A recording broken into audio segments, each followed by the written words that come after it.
Hey there, in today's video I'm going to review the Stryd Duo Footpod.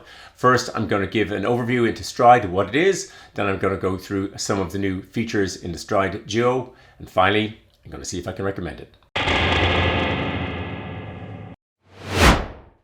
I'm making this video because I've been using a Stryd Footpod for years. I went to the New York City Marathon Expo. I saw the new Duo and well, I couldn't resist buying another gadget. And in this video, I'm going to explain why I bought it and what I'm going to use it for.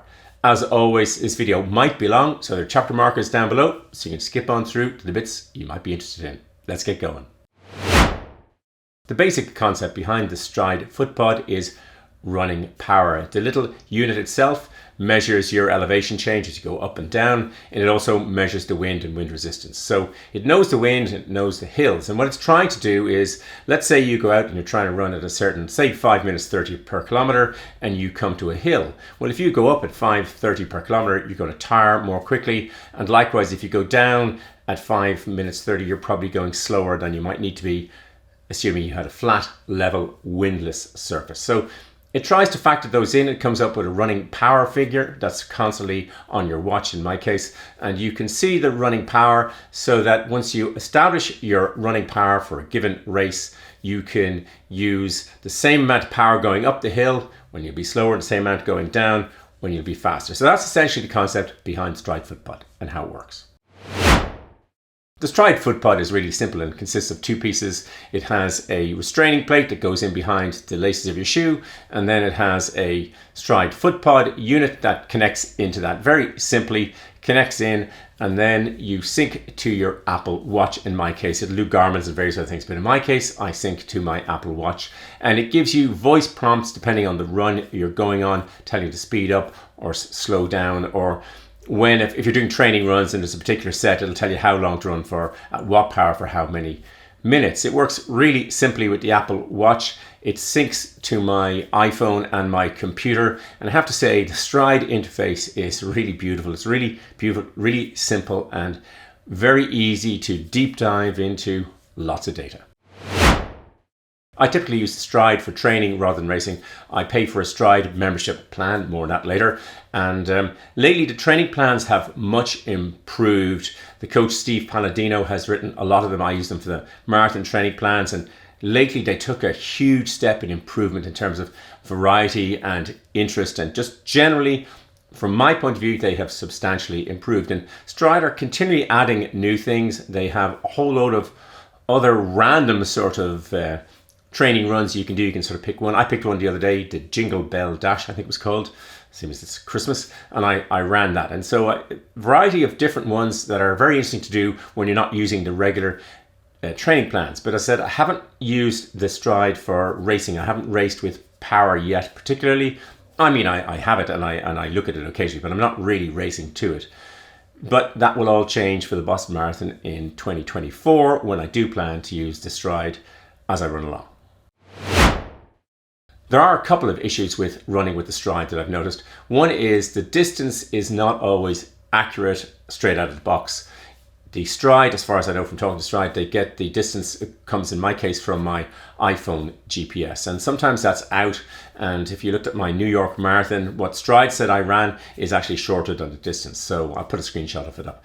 But essentially, you can use a calibration. You go onto the watch and you can calibrate it. And one of the reasons for running the New York Marathon and using the Stryd was it's a great way of calibrating, because you're calibrating over a very long distance. So I've previously used a surveyor's wheel to help it getting the accurate calibration, and no GPS is perfect, but essentially I found that with a bit of calibration then I'm set, and the other data isn't affected, your vertical oscillation and all the actual data that you're really using Stryd for.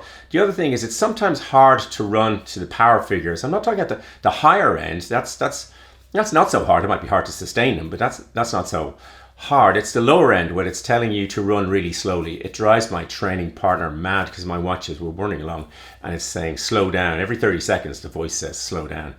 And sometimes when you're trying to then speed up to a set pace, particularly if the wind is gusting, and also particularly if there's a lot of turns, it's very hard to stay to the exact pace. But overall, it is really simple to use. And yes, it's really easy to speed up and slow down. Just getting exact parameters is sometimes a bit tricky. Other than that, it's a great and easy system to use. The unit is really lightweight. The pod and the restraining clip weigh 10 grams or 0.35 ounces, and it's 45 millimeters long. So they're really negligible in terms of weight, and certainly I'm never aware when they're on the shoe. I never feel it in any particular way. I don't feel it snagging on my toe or anything. It's there and off you go. In terms of design, the unit is really simple. I'm on my third one, and that's because I upgraded to the Stryd Next Gen Footpod a little while ago. I didn't actually make a review of it. I intended to, but never got around to it.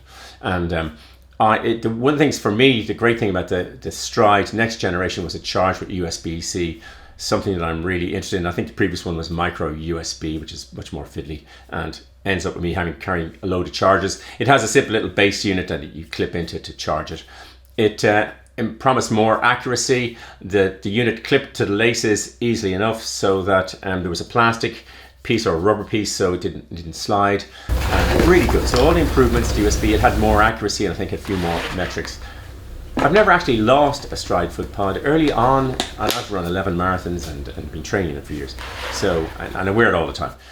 But essentially, it only fell off once, and that was, I'd say, about 2 weeks after I got it. I simply learned to make sure the unit was clipped in before I headed off. And other than that, yeah, really simple design, really easy to use. And as I said before, the interface on the computers is beautifully designed and really pretty elegant. The Stryd Duo essentially consists of two Stryd Next Generation Footpods. You bring them together, one in each shoe, and you pair them. You could use them separately, two different people, and then you can use them together and separate out at a later stage if that's what you're interested in. But essentially, you need two identical Stryd Next Gen Footpods. You get additional live metrics as you're running along. As you can imagine, when you've got a footpod on each foot, you're going to be able to see so much more data relating to balance. And so you get ground contact time balance between the two shoes or 2 feet, your vertical ratio, you're going to get vertical oscillation balance, leg spring stiffness balance, and impact loading rate balance. And all of those are really good, but none of those are my focus or why I bought the Duo. What I'm really interested in the Stryd Duo is not the racing. I am going to be running Boston and trying to run to power. That's my plan at this stage.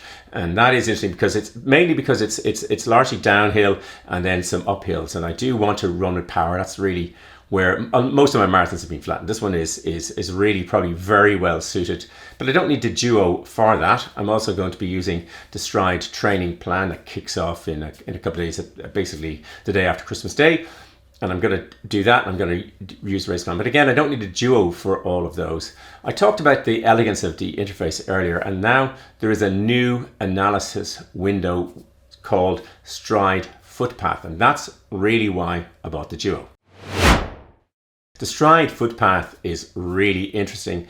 You can load up runs. You have to add the run. It doesn't, I wish they all sort of loaded in automatically. It doesn't seem to load in automatically. You have to sort of pick the run, and then you can pick various segments, and you can pair any segment of a run with any particular run, and you can add a couple of things. And it's really a beautiful interface. And you see how your foot travels in terms of your stride, and you see it from the top, from the side, and from behind. And you can overlay your left foot and your right foot. Now, it's going to vary for everyone. Not everybody's the same.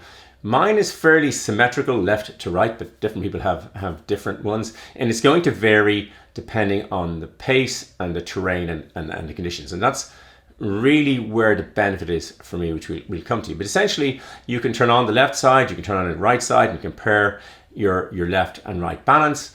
And you can then, by various segments, you can compare the different paces. And that's really the data that I'm interested in looking at and why I bought the Stryd Duo.